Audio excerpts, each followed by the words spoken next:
All right, here we go again. This is Space Between Ideas, and I'm Blank Gates. So, where are we? So, it's time to start thinking about exactly what to do about a situation. What is the situation? So, we were discussing state impact. State impact, it's about trying to look at what will be the impact of a variety of courses of action. And of course, this is when we start to discuss some of the scenarios that we are working with. And then eventually we need to choose one of those, which we will eventually call a plan. We need to choose a plan. And so when we talk about our scenarios, we need to talk about the context, about where these scenarios occur, and then we need to really start discussing these scenarios. Now, I was thinking well, how do we really discuss scenarios? What's the best way to discuss scenarios? And I realized that there is one way we can do that is by discussing another checklist. And I would suppose that this is the central theme of all of these checklists. Each of the checklists, of course, have their own merit and can be used in a variety of different situations.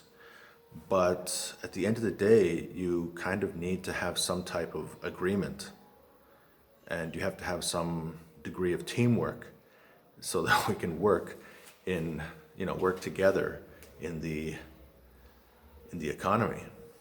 So imagine what's the difference between having a transparent relationship, like a transparent process of how we're going to work together.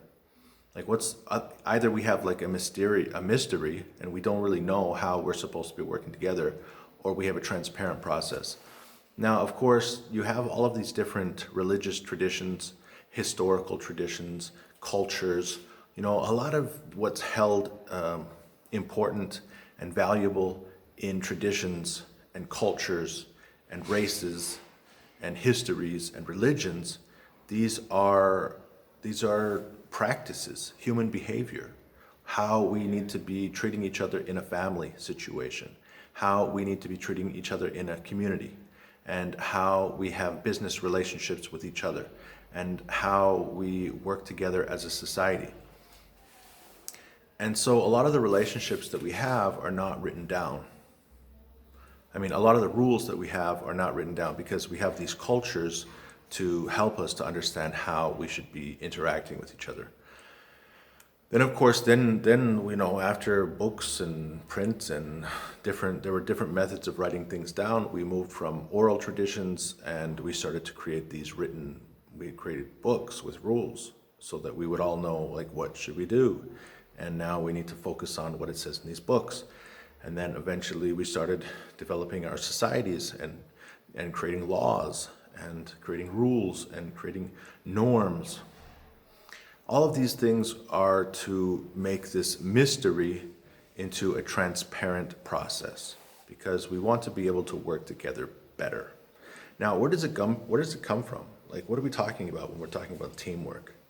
All right, so if we move it back to the state synergies checklist, then we know that we're talking about working with interactions. All right, and interactions, it's within, if we talk about the endeavor elements, it's at the bottom. It's talking about shaping potential. So we always have the potential to improve the way that we are interacting with each other. And it is by interacting with each other that we can come up with some scenarios and then eventually decide on a plan. So we're going to shape the potential, and we are going to make progress by developing our teamwork. And then eventually we're going to get back to the idea of developing scenarios. So they all kind of mix together.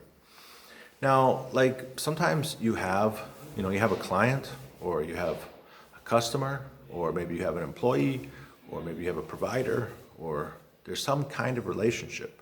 I mean, this can even go into your personal relationships. Imagine you're sitting there, because the thing is with clients and customers, you can always just kind of walk away.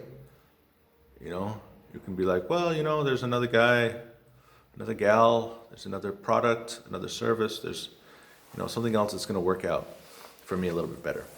Because in business, you have contracts, and there's always there's some expectation that there's going to be a beginning, a middle, and an end of this business relationship. This is kind of expected.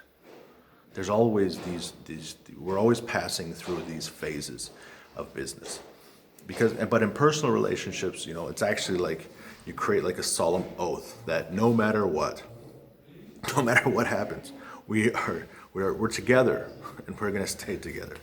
And maybe people need that solemn oath, because at the end of the day, why do people break up? It's because we did not work together adequately well.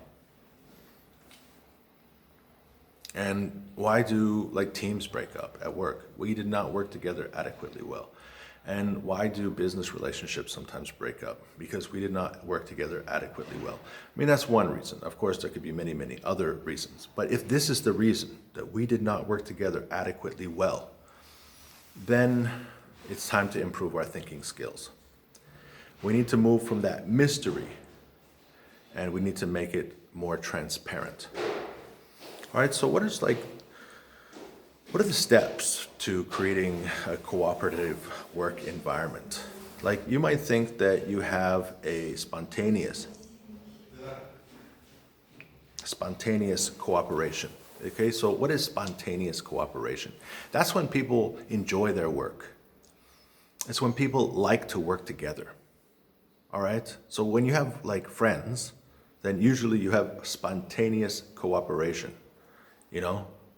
When you have a family holiday, when people get together and people just know what to do, because there's so many things that need to be done. Everyone jumps into the kitchen, they start doing those things. There's spontaneous cooperation. Or maybe in your family, it's not so spontaneous, and you have one person who has to tell everybody what to do. Get up and help. And maybe in your little business, you have some people who are not spontaneously, cooperatively working. Maybe they don't like each other that much, or they don't want to help each other that much, or maybe they're just not really sure what to do. All right, so you can move from spontaneous, if you have to forced. Now, if you have forced cooperation, then obviously it can be difficult to keep those relationships together, because if you don't like each other, then if you're forcing a relationship to be together, then it's sometimes it can be weak. There isn't the magic of, or the joy of working together. But then again, as long as you have a transparent forced relationship, as long as it's transparent, then there's a possibility that this relationship is going to work better. All right, so over the next couple days, as we discuss the state teamwork checklist, we're going to talk about every aspect of how to affect teamwork. Now, the format can be used to develop a contract. Now, obviously, this is not legal advice, and I would recommend that you talk to a lawyer if you're planning on drawing up a contract. But if you're planning to write a contract on the back of a napkin, here are some of the things. Over the next couple of days, we're going to talk about some of the ways that you can develop teamwork. We're going to talk about the elements that you should identify to begin to write down and think about scenarios of how teamwork is going to work. All right, so when you sit down and you say, hey, let's affect teamwork, then you want to envision and guide relationships. All right, so how is A person going to be? It's going to work with B person. How is C person going to work with D person? How is this entity going to work with that entity? How are we going to prepare ourselves so that we can work with these customers? How are we going to take a little bit of time in order to help this provider? All right, at the end of the day, you have to begin by communicating needs and offers. It seems like it's always going back to the same relationship dilemmas, right? So is one person clearly communicating their needs? Is your firm clearly communicating their needs? Are the members of your team clearly communicating their needs? And like, what does it mean? Like, how do you fulfill those needs? How do you offer solutions to fulfill the needs that they are identifying? Is there a process where people can talk about what they need? Is there a way that they can clarify what they need? Is there channels so that people can hear what these people are asking for? And then are there other channels where people can offer solutions? Are there places where people can say, this will meet your need? Here is one possible solution to fulfilling your need.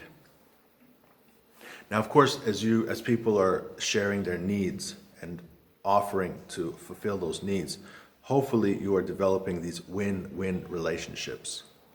That the person who's asking for something, they're asking for something that's realistic and that can be met. And people who are fulfilling those needs, they're also feeling like their needs are being met. So you have a win-win, transparent process of communicating their needs and offering some solutions. Also, if you have the ability, like as we're going to do over the next couple of days, to identify clearly the elements of what people would like to express as their needs and offers, then you'll also have the ability to track progress. If you clearly express what is going to be done, then you can track the progress of fulfilling those things. All right, so, if you'd like to have harmonious relationships and you'd like to work better, then I would suggest that you follow with us over the next couple of days and start to put together some agreements. Now, today is day one. Now, why did I take so long to introduce the first theme? It's because it's so easy, all right? So, theme number one, you need to just write down the name or description of the person or entity. All right, write down the name or description of the person or entity. All right, so take a piece of paper, and if it's like two people that are working together, just write down their names. One name, two names. If there are three people working together, write down the three names. One name, two name, three name.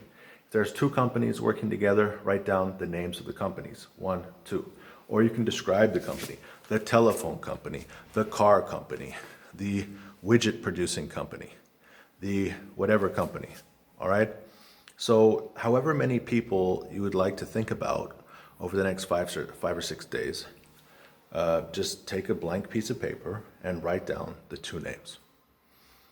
All right, that's all you have to do. So tomorrow when you come back to the video, you need to have as many pieces of paper as you want to work with relationships. All right, so bring that paper tomorrow with the names on it. This has been Space Between Ideas. I'm Blaine Gates.